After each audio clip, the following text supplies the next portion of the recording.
Hi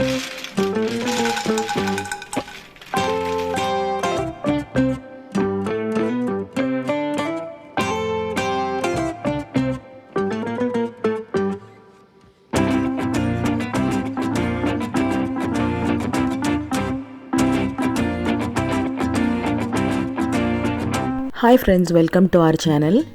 உடம்புக்கு ரொம்ப சத்தான கடலை உருண்டையை இவ்வளோ டேஸ்டியாக பக்குவமாக எப்படி செய்கிறதுன்னு பார்க்கலாம் வாங்க. ஸ்வீட்காக நான் உருண்டை வெல்ல தான் எடுத்திருக்கேன்.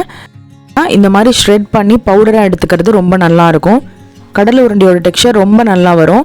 நம்ம மிக்ஸி ஜாரில் போட்டோம் அப்படின்னா ஒரு மாதிரி பிசு பிசுன்னு இருக்கும். வெல்லமும் கடலையும் சேர்ந்து ஒரு மாதிரி பிசு பிசுன்னு ஆகிடும். அது நல்லா இருக்காது அந்தளவுக்கு.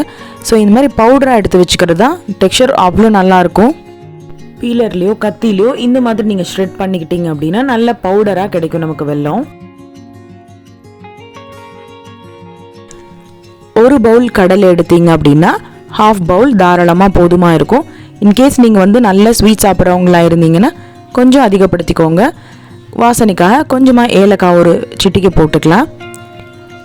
இப்போ நம்ம எடுத்து வச்சுருக்க கடலையை நல்ல வாசம் வர அளவுக்கு வறுத்தெடுத்துக்கலாம்.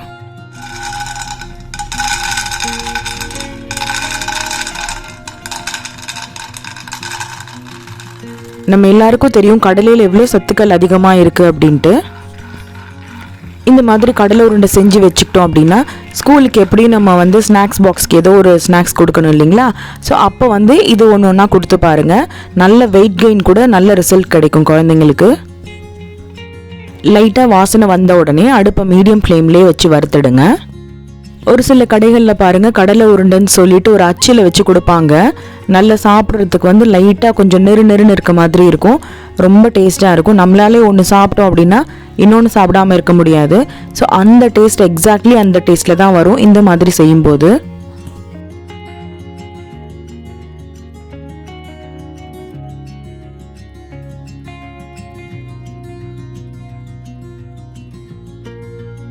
அவ்வளோதான். கடலில் ஒரு சின்ன சத்தம் கேட்கும்.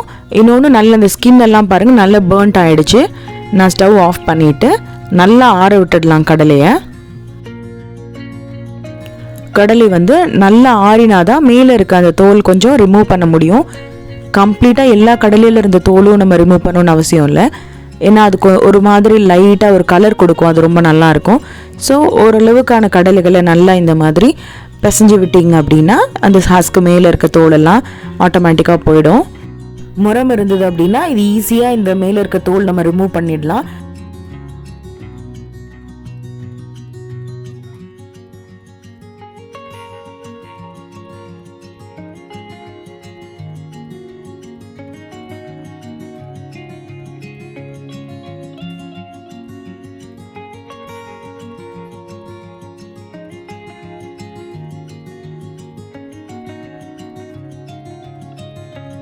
அவ்வளோதான். முக்கால்வாசி கடலில் இருக்க தோல் போயிடுச்சு. ஸோ இந்த அளவுக்கு இருந்தால் போதும். இப்போ நம்ம இதை மிக்ஸி ஜாரில் தான் நான் பிளெண்ட் பண்ண போகிறேன். எப்படின்னா நல்லா கொரன்னு இருக்கணும்.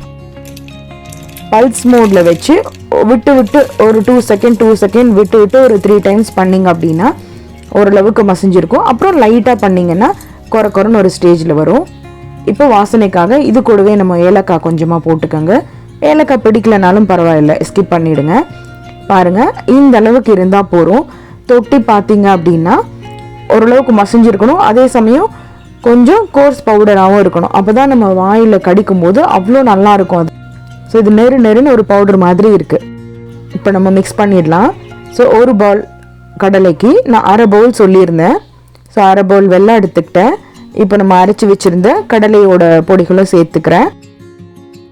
சப்போஸ் நீங்கள் மிக்ஸ் பண்ணிவிட்டு உங்களுக்கு இன்னும் கொஞ்சம் ஸ்வீட் வேணும் அப்படின்னா நீங்கள் இன்னும் கூட கொஞ்சம் வெல்லம் பொடி சேர்த்துக்கலாம். இதில் ரொம்ப முக்கியமான விஷயமே இந்த மாதிரி பிசைகிறது தான். நம்ம பிசையும் போது அதில் இருக்க எண்ணெய் கொஞ்சம் வெளியில் தான் நமக்கு உருண்டை பிடிக்க ஹெல்ப்பாக இருக்கும். இதே நம்ம மிக்ஸி ஜாரில் போட்டோம் அப்படின்னா அந்த ஹீட்டுக்கு டக்குன்னு அதில் இருக்க எண்ணெய் பசை ஃபுல்லாக வெளியில் வந்துடும். ஸோ ஒரு மாதிரி பிசுன்னு இருக்கும். அது மோஸ்ட்லி குழந்தைங்க விரும்ப மாட்டாங்க. ஸோ நம்ம கையில் பிசைகிறது மூலமாக தான் இந்த உருண்டையே பிடிக்க முடியும் நம்மளால். பாருங்கள் எவ்வளோ அழகாக உருண்டை பிடிச்சாச்சு. கொஞ்சம் கஷ்டமாக தான் இருக்கும். நம்ம ப்ரெஷர் போட்டு தான் பிடிக்கிற மாதிரி இருக்கும்.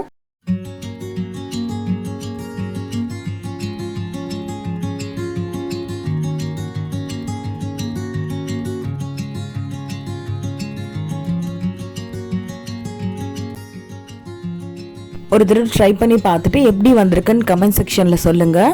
இந்த வீடியோ பிடிச்சிருந்தது அப்படின்னா லைக் பண்ணுங்கள். யூஸ்ஃபுல்லாக இருக்குன்னு நினச்சிங்க அப்படின்னா உங்கள் ஃப்ரெண்ட்ஸ் அண்ட் ஃபேமிலிக்கு ஷேர் பண்ணுங்கள். இப்போ தான் நம்ம வீடியோ ஃபர்ஸ்ட் டைம் பார்க்குறீங்க அப்படின்னா மறக்காமல் சப்ஸ்கிரைப் பண்ணிக்கோங்க.